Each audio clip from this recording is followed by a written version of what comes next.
Aujourd'hui, on ne se retrouve pas chez moi ou en montagne. Je suis venue passer quelques jours en Normandie. Alors vous allez vous dire, mais qu'est-ce que je suis venue faire en Normandie? Et je me suis dit que le mois d'août, c'était peut-être le meilleur moment pour visiter la Normandie sous un beau ciel bleu. Donc je suis là pour quelques jours. J'étais venue en Bretagne au printemps dernier pour y faire une partie du GR34. J'étais partie de Saint-Brieuc pour me rendre jusqu'à l'île de Bréhat et j'avais beaucoup aimé cette itinérance. Et j'avais également fait un crochet par le Mont Saint-Michel où j'avais traversé la baie à pied avec un guide et j'avais trouvé ce moment assez exceptionnel. Donc je suis venue passer quelques jours ici. Je n'ai rien préparé. Quoi voir, que faire en Normandie, je ne sais pas. Je vais faire comme d'habitude. Je vais aller me balader, voir en fonction des rencontres, des envies, des circonstances où le chemin et mes balades me mènent. En tout cas, cet après-midi, j'avais envie de me rendre à Granville. Donc j'avais envie de partager mes premiers pas en Normandie avec vous.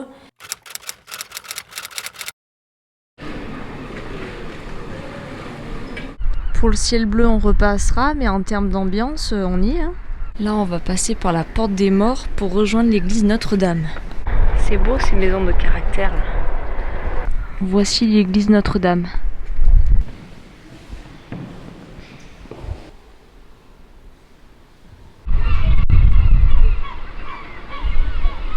Il y a de très jolies maisons au bord de mer. Et là, la pluie, là, elle s'est invitée maintenant. Je vais sortir le parapluie. J'ai longé les jolies maisons qui se trouvent au bord de l'eau. Et puis là, j'ai emprunté le sentier du littoral. Ça me permet de voir à la fois le magnifique panorama avec la marée basse et puis la ville fortifiée avec ses remparts. C'est très très charmant, Granville. Alors là, vous avez sur la droite la piscine de Granville, une piscine naturelle. Et puis de Granville, vous pouvez aussi embarquer pour aller sur l'île Chausée. Je fais une pause bien méritée à Granville sur la plage. C'est pas parce qu'il n'y a pas le soleil et la Méditerranée qu'on n'a pas le droit à une glace.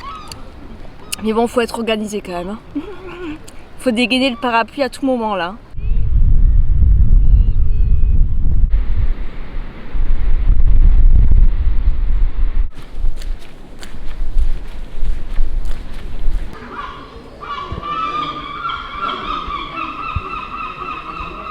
Donc voilà, j'ai fait le tour de Granville. C'est une ville à taille humaine, donc c'est super agréable de la visiter, de s'y balader. Pour résumer, il y a une partie ville haute et ville basse. Dans la ville haute, c'est plus calme, il y a moins de commerce. Il y a quelques petits restos, bars, une potière. Ce sont des petites ruelles vraiment authentiques. Et dans la partie basse, il y a beaucoup plus de commerce, mais pour autant, c'est pas des commerces du style des grandes chaînes qu'on peut voir sur les grandes avenues marchandes dans les grandes villes. J'ai vraiment trouvé qu'il y avait un côté authentique qu'on retrouve aussi par exemple à Paimpol, quand j'avais visité Paimpol. Il y a pas mal de choses à visiter à Granville. J'aurais bien aimé visiter la maison Dior, mais j'ai pas eu le temps. Il y a Christian Dior qui a vécu ici petit. Et puis ensuite j'ai vu qu'il y avait un musée d'art moderne. Il y a différentes petites choses à visiter. En tout cas, c'est une ville très agréable. D'ailleurs, on l'appelle la Monaco du Nord parce que la famille Grimaldi a été gouverneur de la ville pendant 2 siècles, il me semble. Voilà, je rentre et puis je vous dis à plus tard. Je viens de me réveiller, il est 7h. J'ai été réveillée par la pluie et le vent qui fouettaient le toit. Je dors dans une mezzanine. Et le temps de virer, tourner, d'essayer de me rendormir. Puis finalement, j'ai décidé d'ouvrir les volets et j'ai vu qu'il y avait le ciel bleu, un petit morceau de ciel bleu qui se dévoilait. Je crois avoir compris que c'est pas parce que tu vois du ciel bleu qu'il faut que tu aies de l'espoir, ça peut changer très vite. Je vous retrouve à Villedieu-les-Poêles. Là, il y a vraiment une belle éclaircie, donc j'ai pris la voiture et j'ai filé dans la ville la plus proche. Villedieu-les-Poêles, il paraît que c'est une très jolie ville médiévale qui a été épargnée des bombardements lors de la Seconde Guerre mondiale. C'est une ville labellisée ville et métiers d'art. Je vous parle dans la voiture parce que dehors il y a beaucoup de vent et mon micro il gère très mal le vent. Là, j'ai vu qu'il y avait le dernier atelier de cuivre de France et il y a une grande fonderie de cloches. Il y a 10 ans, la fonderie de cloches de Villedieu a fait les cloches de Notre-Dame de Paris. Donc c'est pas rien, je crois que c'est peut-être la dernière fonderie de cloches. Donc voilà, bon écoutez, il faut bien que je cherche des trucs à faire dans le coin. Je suis allée à l'office du tourisme, une gentille dame qui m'a expliqué un peu ce qu'il y avait à voir et à faire au niveau historique ici.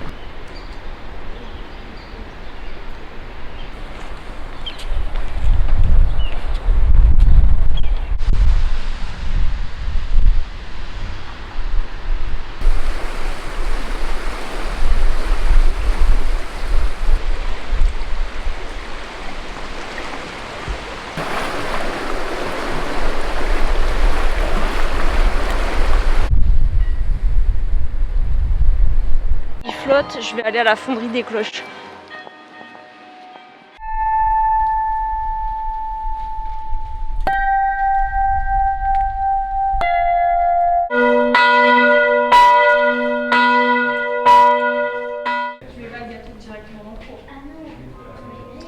Et lorsque le métal est à la bonne température, 1150 degrés, on va venir basculer le four. Elle va dépendre à la fois du diamètre de la cloche. Et du rapport. Je suis rentrée en milieu d'après-midi de Villedieu-les-Poêles. Je suis rentrée au bon moment parce que là, le temps il s'est dégradé. Il y a un vent à décorner les bœufs. Et je crois que je vais faire une sieste. Le temps s'y prête. On se retrouve le surlendemain. Hier j'ai pas filmé, il a plu toute la journée donc je suis restée à me reposer, j'ai bouquiné. Aujourd'hui il fait beau, il y a quand même des nuages, mais il y a de très belles éclaircies. Et à ce que j'ai compris, l'été cette année est un peu tendu en Normandie. Donc un ciel nuageux égale jour de beau temps. Donc je vais en profiter et ce matin je vais faire une visite guidée à l'abbaye d'Amby. C'est un lieu par lequel je suis passée en voiture que j'ai trouvé vraiment magnifique. Et là il y a vraiment le soleil qui est sorti, il y a un grand ciel bleu et je vais peut-être devoir quitter la polaire. Je viens de finir la visite guidée, j'ai remis la polaire, il fait froid. C'était vraiment très intéressant, j'ai appris plein de choses sur cette abbaye. Le lieu est vraiment grandiose, comme pour l'abbaye de Beauport que j'avais fait en Bretagne. C'est très paisible. Alors comme vous pouvez le voir, l'abbaye est juste derrière moi et pour vous la faire courte, de ce que j'ai retenu de cette visite, c'est que cette magnifique abbaye a été construite au XIIe siècle. Il a fallu un siècle pour construire cette abbaye. Au XIXe siècle, elle a été utilisée pendant 4 ans comme carrière de pierre et l'abbaye a été partiellement démantelée et ces pierres ont été enlevées.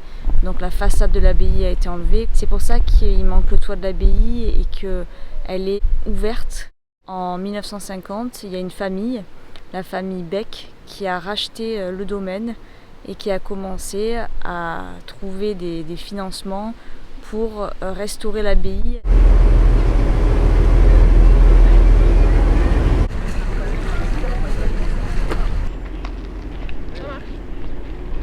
Je profite de cette journée pour faire une excursion sur l'île Chausée. L'île Chausée se trouve en face de la ville de Granville. C'est une petite île à taille humaine, elle se parcourt facilement dans la journée et on y trouve de très très belles plages. Alors là c'est la marée haute, donc je vais en profiter pour me baigner.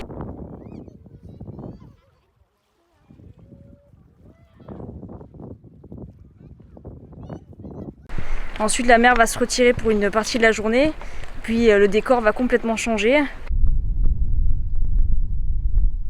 Ça change énormément de ce qu'on peut voir en Méditerranée. Hier, j'ai profité également d'une belle soirée pour me rendre au Cap d'Agon et découvrir des plages vraiment immenses. Ce qui caractérise la Normandie, je trouve, c'est vraiment ces plages qu'on n'a pas chez nous en Méditerranée. Des grandes plages de sable.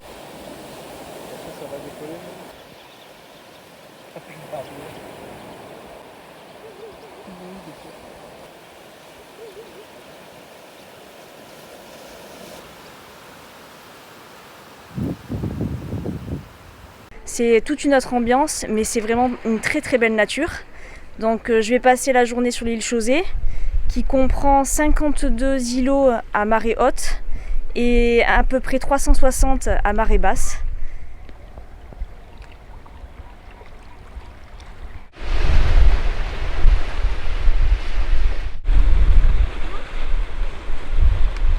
La mer, ça y est, vient de se retirer. J'ai réussi à me baigner, elle était pas chaude. Maintenant la mer s'est retirée et là j'ai trop envie d'une sieste. La sieste est terminée, je suis en recherche d'un café. J'ai trouvé mon grand crème.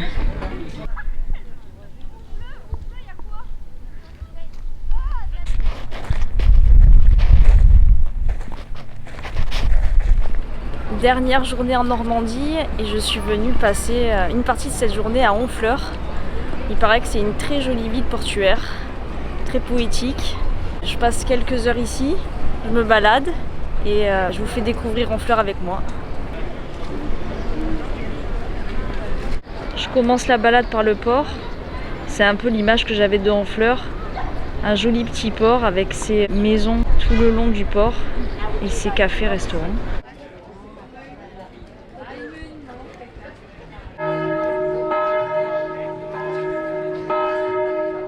Je me suis baladée à Honfleur et je quitte cette jolie petite ville qui est très bohème chic. Je me suis arrêtée pour manger dans un joli resto, je me suis régalée. Voilà, j'ai beaucoup aimé l'architecture, l'ambiance qu'il y a à Honfleur. C'est une ville qui est très fréquentée, il y a beaucoup de touristes. Je quitte donc Honfleur pour rejoindre le château de Berthemont. C'est un château que j'ai vu qui était à 20 minutes d'ici et ça avait l'air très bucolique et j'avais envie d'aller le visiter. J'arrive au château Bouthemont. J'ai dit Berthemont tout à l'heure quand j'étais à Honfleur, mais non, c'est Bouthemont. Donc c'est un château qui se situe dans le Calvados, puisque Honfleur est dans le Calvados. Là, je suis exactement dans le pays d'Auge. Le pays d'Auge, ça se caractérise par des jolies petites collines très arborées et des maisons avec plein de colombages. Donc ça a vraiment un charme tout particulier et j'aime beaucoup cet endroit. J'ai vu qu'il y avait un château à visiter avec de jolis jardins.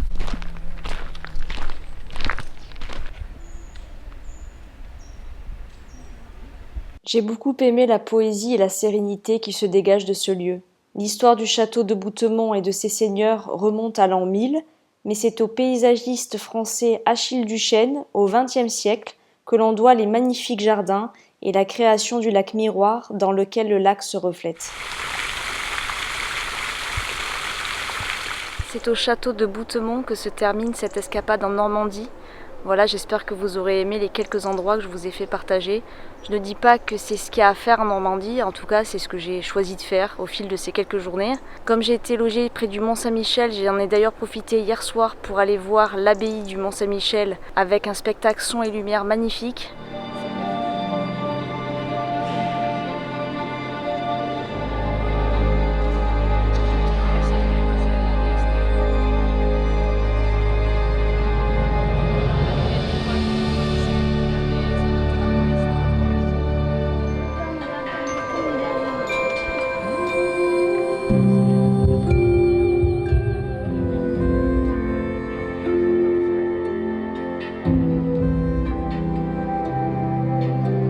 C'est un événement qui est organisé pour le millénaire de l'abbaye. L'abbaye est éclairée avec de magnifiques lumières. Je vous recommande aussi de profiter de l'été et des événements festifs qui s'y passent pour découvrir un monument historique de manière un peu moins traditionnelle. En tout cas, j'y ai passé un très beau moment. Sur le reflet du château de Bouthemont dans ce petit lac, je vous laisse. En attendant de vous retrouver dans une prochaine vidéo, je vous souhaite évidemment de prendre soin de vous, de faire de beaux projets, de les partager. Et je vous dis à très bientôt dans une prochaine vidéo.